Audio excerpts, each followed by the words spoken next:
오늘 함께 나눌 말씀은 잠언 17장 21절부터 28절까지 말씀입니다.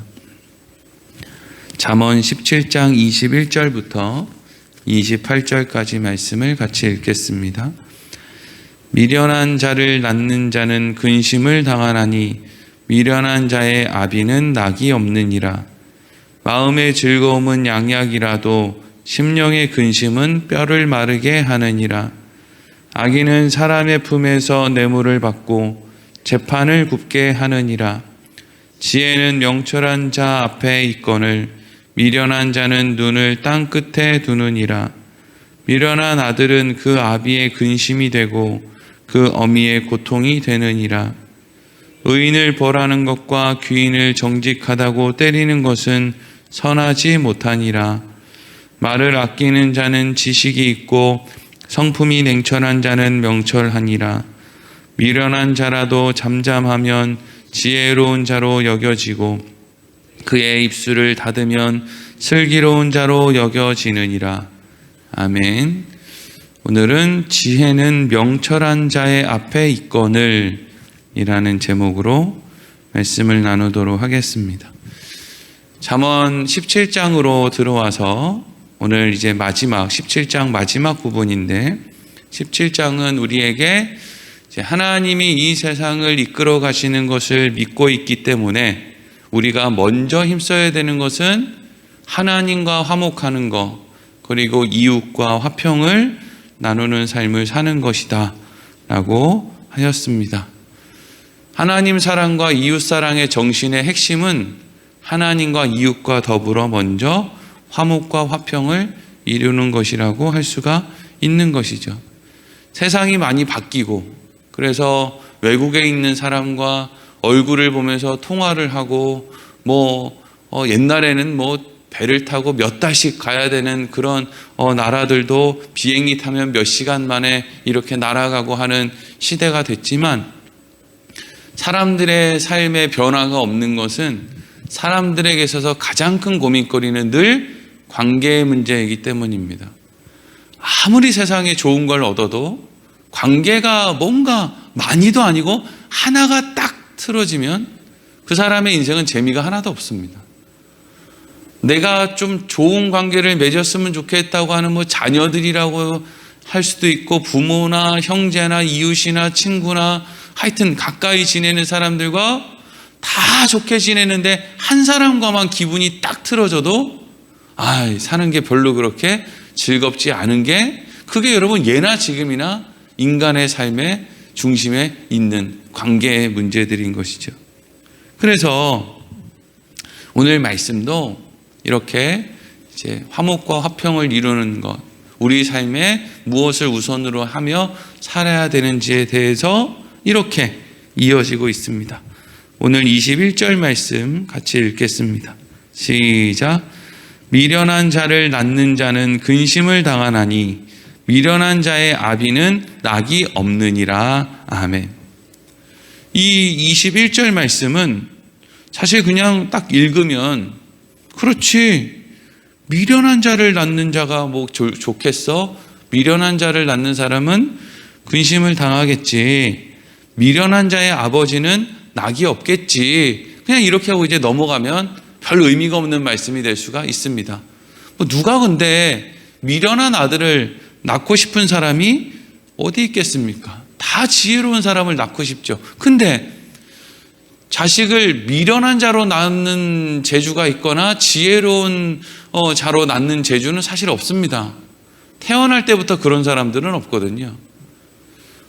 태어날 때 부모를 좀 닮아서 태어날 수는 있겠죠. 외형이나 성격이나 이런 것이. 근데 태어날 때 지혜로운 사람, 미련한 사람이 정해져서 나오는 사람이 어디 있냔 말이에요. 그러니까 21절은 미련한 자를 낳는 자는 근심을 당하고 미련한 자의 아버지는 낙이 없다고 하는데 태어날 때부터 미련한 자로 낳는 게 아니고요. 사실은 자라는 과정에서 그 부모가 그 자식을 미련하게 만드는 거예요. 그렇지 않습니까? 나는 애를 지혜롭게 키우려고 애를 썼는데 우리 애는 계속 미련해 라고 하는 것은 태어날 때부터 미련해서 그런 게 아니라 내가 지혜롭게 키우지 못했기 때문이겠죠. 솔로몬이요, 나라의 평화를 이루고 주변 국가들과의 안정을 이루겠다고 아내를 무려 1000명을 얻습니다. 아내를 1000명을 얻는다는 건 그것 자체로도 만만치 않은 일이잖아요. 그곳에 있는 사람들, 부모들, 그 땅에 있는 사람들, 얼마나 많은 사람들과 관계를 맺었겠습니까? 또 그냥 아내를 얻어오기만 하면 되는 거예요? 집도 얻어줘야 되고, 그 사람들이 믿는 신당도 지어줘야 되고, 거기 들어가는 비용도 어디다 가져다가 대줘야 되고, 무역도 해야 되고, 경제도 해야 되고, 엄청 바쁘게 살았을 거예요. 솔로몬이 얼마나 바쁘게 살았겠습니까? 그런데 솔로몬이 그렇게 바쁘게 산 목적이 뭘까요? 가장 중요한 목적이 뭘까요? 나라를 잘 세워보겠다? 백성들을 위해서 편안한 삶을 살게 하겠다? 이 지역사회에서 이 주변 나라들 사이에서 화목과 화평을 좀 이루어 보겠다? 평화의 왕을, 나라를 좀 만들어 보겠다? 이런 거 아니었겠어요? 그런데 솔로몬의 왕권이 얼마나 갑니까? 그 평화가 얼마나 유지되죠? 솔로몬 죽고 나서 바로 깨지죠. 왜요? 솔로몬이 아들을 바보같이 키웠거든요. 세상에 아내 1000명 갖고 자기 시대의 평화를 누리고 주변 강대국이랑 안정을 누리고 이 통일 이스라엘을 안정되게 한다고 이리 뛰고 저리 뛰고 했는데, 결국 솔로몬 죽자마자 그의 아들 르호보암 때 장로들이 찾아와서 우리 너무 힘드니까 세금 좀 줄여주세요 이랬더니 뭐라고 이야기했습니까? 내가 너희를 전갈과 채찍으로 전보다 더 무섭게 다스릴 것이다 라고 르호보암이 얘기했다가 그날부로 나라가 2개로 쪼개졌습니다. 참 솔로몬이 얼마나 허무할까요? 허무하지 않을까요? 자기 평생에 뭔가 안전하고 편안한 나라를 한번 이뤄보겠다고 그렇게 평생 애를 쓰고 최고의 지혜를 쥐어짜서 그렇게 열심히 나라를 세워놨더니 죽자마자 2개로 갈라졌어요.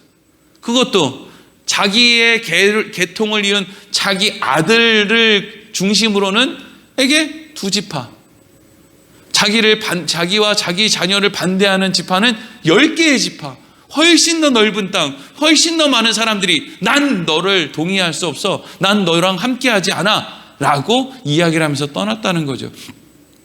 그러니까 다시 생각해 보면 솔로몬이 뭘 그렇게 대단히 열심히 살았나, 뭘 그렇게 바쁘게 살았나, 뭘 그렇게 전쟁처럼 살았나, 뭘 그렇게 정의를 이루겠다고, 뭘 그렇게 대단한 평화를 이루겠다고 아내를 1000명이나 데려다 놓고 그러고 살았나. 그럴 줄 알았으면 차라리 자식이나 가까이 있는 자식들이랑 화목하게 가정이나 잘 읽으면서 애들이나 잘 가르치면서 살걸.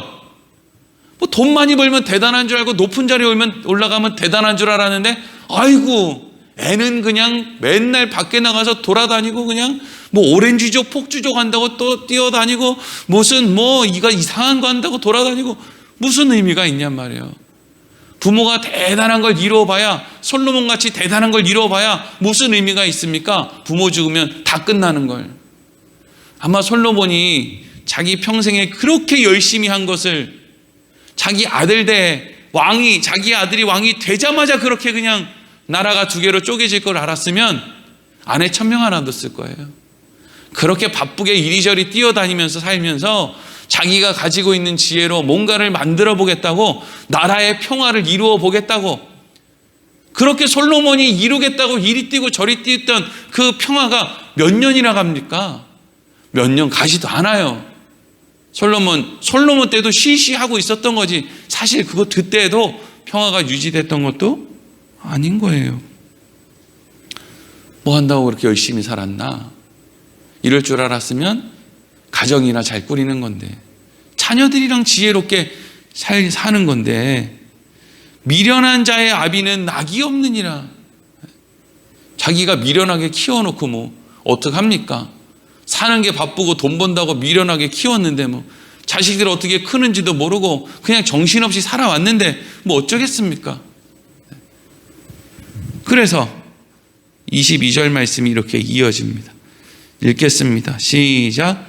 마음의 즐거움은 양약이라도 심령의 근심은 뼈를 마르게 하느니라. 아멘. 사람들은 껍데기로 오는 것을 통해서 기쁨과 만족이 주어진다고 생각한다는 거죠. 껍데기로 오는 거. 뭐 많이 돈을 버느냐, 눈에 보이는 돈을 버느냐, 눈에 보이는 높은 자리에 올라가느냐, 뭐 집에 눈에 보이는 냉장고에 음식이 얼마나 많으냐, 뭐 눈에 보이는 것들 말이에요. 그런 거를 통해서 우리가 마음에 즐거움이 생기고 또 그런 게 없으면 근심이 생긴다라고 생각을 하는데, 실질적으로 사람에게 있어서 즐거움의 중심 또 근심의 중심은 어디서 온다는 거예요? 마음에서 온다는 거예요. 이 마음이라는 것은 결국에는 관계를 통해서 오는 거죠. 관계를 통해서. 우리의 마음에 즐거움이 있으면 누구 한 명을 딱 생각하면 그냥 배도 안 고파. 이게 뭐 연애할 때라고 할지, 아니면은 자녀를 낳아가지고 그 자녀가 막 재롱을 떨 때, 아니면 손자 손녀들이 온다는 소리를 들었을 때 아무것도 아니에요. 그냥 걔네들 와봐야 집이나 어지럽히고 그냥 할아버지 할머니한테 용돈이나 받아가는 거지 별것도 없어요. 근데 그냥 그거 보는 거죠. 뭐 그거 관계가 좋으면 그게 좋은 거란 말이에요. 연애할 때 그냥 사랑하는 사람 만날 생각을 하면 그 사람이랑 떡볶이를 먹든 짜장면을 먹든 그게 중요한 게 아니란 말이죠. 진짜 우리에게 있어서 즐거움을 가져다 주는 것이 무엇인지, 또 근심을 가져다 주는 것이 무엇인지 그것을 잘 생각해 보란 말이죠. 그리고 또 이어서 23절 읽겠습니다. 시작. 악인은 사람의 품에서 뇌물을 받고 재판을 굽게 하느니라. 아멘. 솔로몬을 한번 생각해 보세요. 솔로몬이 열심히 나라를 세우고 그 나라를 통해서 뭔가 평화를 이루고, 그래서 그걸 통해서 내가 보람을 얻고 이럴 요량으로 열심히 최선을 다해서 산단 말이죠. 근데 솔로몬이 다스리던 이스라엘에 솔로몬 몰래 뇌물을 받고 판결을 굽게 해주는 사람이 없었을까요? 그거 못 막는다는 겁니다. 최선을 다해서 이 나라 이 땅에 문제가 될 만한 사람들은 전부 건져서 전부 어디 삼천교육대 보내고, 우리 문제되지 않을 만한 사람들끼리 모여서 한번 살아봅시다 라고 해도 그 사람들 안에 또 뭐가 있습니까? 문제가 있습니다. 끊임없이 찾아오는 게 인간들이 살아가는 이 세상의 문제들이에요. 그것들을 다 해결할 수가 없어요. 나는 정의와 공의를 이룰 거야, 뭔가 업적을 세울 거야, 내가 이 세상에 뭔가를 이루어낼 거야 라고 이리저리 뛰어다녀 봐야 이제 내가 할 수 있는 건 다 했어 라고 하는, 그때 그 사람이 만들어 놓은 것을 가만히 보면 그 안에 허물투성이라는 거예요. 허물투성이. 앞뒤가 안 맞고 저건 저렇고 이건 이렇고. 그래서 악인은 사람의 품에서 뇌물을 받고 재판을 굽게 한대요. 사람의 품에서 뇌물을 받는다는 게 뭐예요? 자기를 믿어주는 그 사람 품에서. 악인은 자기를 믿어주는 그 사람 품에 안겨서 뇌물을 받는다는 거예요. 자기를 품에 안아준 그 사람 몰래 뇌물을 받는 거예요. 이 꼴이 얼마나 웃깁니까? 그러니까 이 사람을 품어주고 있는 사람은 지금 무슨 생각인 거예요? 난 지금 잘하고 있어. 내가 지금 사람도 이렇게 세우고 이렇게 지금 해가지고 뭔가를 이루고 있어 라고 착각을 하는 것이지, 실질적으로 그 사람이 대단한 뭔가를 이룰 수 있는 것이 아니라 그냥 이룰 수 있다고 착각을 하는 것이지, 실질적으로 인간은 누군가 나에게 은혜를 베풀어 준 사람의 품에 안겨서 얼마든지 뇌물을 받고 판결을 굳게 해줄 수 있는 것이 그게 인간들의 모습이라는 거예요. 그러니까 그런 일들은 누가 해야 되는 거예요? 하나님이 하셔야 되는 거예요. 인간이 정말 이건 뭘 최선을 다해서 뭔가를 나라를 새롭게 하고 뭐 교회를 새롭게 하고 뭔가 대단한 일을 이루려고 해도 결국 하나님이 하지 않으면 안 되는 이유는 모든 인간들이 하나같이 그 안에 선한 것이 없기 때문에 그렇습니다. 다 선한 것이 없어요. 의인은 없나니 하나도 없다. 의인은 없나니 하나도 없는데 사람들은 이 사람이 의인이다, 저 사람이 의인이다 라고 이야기할 뿐이에요. 왜? 나한테 잘해주면 의인이고 나한테 못해주면 악인이거든요. 사람의 기준은 늘 그렇습니다. 그리고 또 24절 말씀 읽겠습니다. 시작. 지혜는 명철한 자 앞에 있거늘 미련한 자는 눈을 땅 끝에 두느니라. 아멘. 지혜로운 사람은 자기가 지혜를 가지고 지금 당장 할 수 있는 그 일, 그래서 하나님의 말씀을 따라서 화목과 화평을 내가 오늘 저 사람과, 오늘 우리 자녀들과, 오늘 부모님과 이웃과 당장에 하는 그것을 중요하게 생각한다는 거예요. 근데 미련한 사람은 눈을 땅 끝에 둔다는 게 뭐예요? 저기에, 저 목표를 향해서, 저 정의와 공의와 이 나라의 안정과 뭔가 대단한 업적을 위해서 나는 열심히 달려간다. 주위는 돌아보지 않겠어. 내가 저기 도착할 때까지 난 주위를 돌아보지 않아. 애들이 어떻게 크는지, 뭐 집이 어떻게 돌아가는지 난 그거 몰라. 난 이 나라의 안정을 위해서 난 달려가는 거야. 이제 이러고 사는 거죠. 뭐예요 그게? 미련한 사람이에요. 왜? 그렇게 달려가 봐야 그거 할 수 있다는 거예요? 없다는 거예요? 없다는 거예요. 새벽 기도 나오는 여러분들이 이 나라의 대통령이 되면 이 나라를 바꿀 수 있을 것 같습니까? 천만의 말씀이에요. 절대 안 바뀝니다. 왜? 이 나라는 사람들이 모인 공동체거든요. 사람들이 모인 공동체는 저마다 가지고 있는 자기 욕심으로 똘똘 뭉쳐있기 때문에 절대로 인간의 능력으로 그 욕심으로 똘똘 뭉친 사람들을 절대로 변화시킬 수가 없어요. 하나님의 주권 외에는 이 세상을 인간의 힘으로 온전한 길로 이끌어 갈 수 있는 존재는 하나도 없습니다.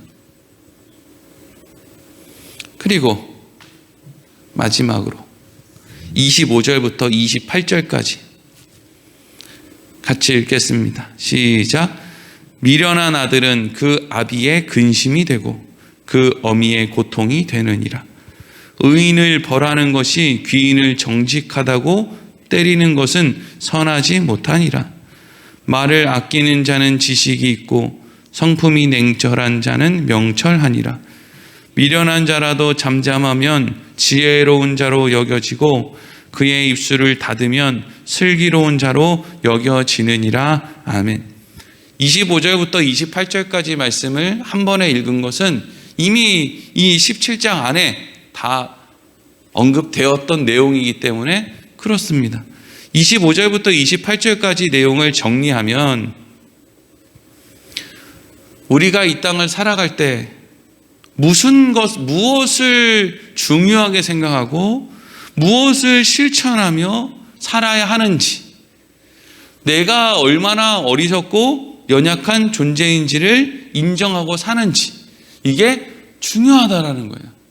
내가 별로 대단하지도 않은데 대단하다고 생각을 하고 마땅히 해야 될 일은 미루고 내 힘으로 할 수 없는 것은 하겠다고 이리 뛰고 저리 뛰고 하는 인생은 오히려 내 인생을 망치는 길이라는 것이요. 28절 말씀에 이런 말씀이 있죠. 미련한 자라도 잠잠하면 오히려 지혜로운 자로 여겨지고 그 입술을 닫으면 오히려 슬기로운 자로 여겨진다는 거예요. 왜 그렇습니까? 인간은 입을 열고 내뱉는 말이 다 악하기 때문에 그래요. 그러니까 말을 안 하는 게 오히려 지혜로운 사람처럼 보이는 사람이 말을 하는 것보다 낫다는 이야기죠. 이게 말뿐만 아니라 행동도 마찬가지예요. 사람이 어떤 행동을 하는데 그 행동을 차라리 안 하는 게, 안 하고 가만히 있는 게 하는 것보다 낫다는 거죠. 그러니까 이거는 뭐 말도 하지 말고 살아라, 뭐 행동도 하지 말고 살아라, 이런 걸 이야기하는 게 아니라 우리가 그렇게 연약하고 우리가 뭔가를 만들어낼 수 있는 것을 우리 실력으로는 사실 만들어낼 수가 없고, 우리는 지난 과거의 한국교회 교인들이 으쌰으쌰 열심히 해서 이렇게 끌고 왔다라고 착각을 하는데, 실상은 우리가 이걸 이렇게 끌고 온 게 아니라 그 무식한 사람들, 그 가난한 사람들에게 하나님이 성령을 주셔서 하나님의 은혜로 여기까지 끌고 오신 것이지, 우리가 뭘 잘나서 여기까지 뭘 이렇게 끌고 왔으니까 니네가 나를 본받아라 라고 하는 말을 할 게 없다는 것을 이야기하는 거죠. 인간 안에는 그렇게 뭔가 쓸만한 것을 꺼내놓을 만한 게 없다는 이야기예요. 자식은 미련하게 키우죠. 의인은 벌하고 정직한 사람은 때리죠. 왜? 내 마음에 안 드는 이야기를 하거든요. 예수 믿는 사람들도요, 주변의 사람들을 보면 다 자기 같은 사람들끼리 돌아다니지. 자기한테 마땅한 말, 바른 말 하는 사람들 전부 다 꼴보기 싫다고 멀리하고, 자기 좋은 말 해주는 사람들 다 친구로 살고 그러고 살지 뭐 별다른 거 있습니까? 솔로몬이 잠언의 말씀을 본인이 모아서 뭐 본인이 머릿속에서 다 뭐 작가가 되어서 기록한 게 아니라 나라에 있는 여러 옛날부터 내려오던 말씀들 뭐 이것저것을 다 모아서 이제 잠언의 말씀을 이렇게 정리해서 기록해 놨는데, 솔로몬이 가지고 있었던 그 지혜라고 하는 것이 정말 지혜라고 할 만한 것이 맞나? 솔로몬은 지혜라는 것을 알고 지혜를 따라 사는 것처럼 그렇게 말하고 행동을 한 건가?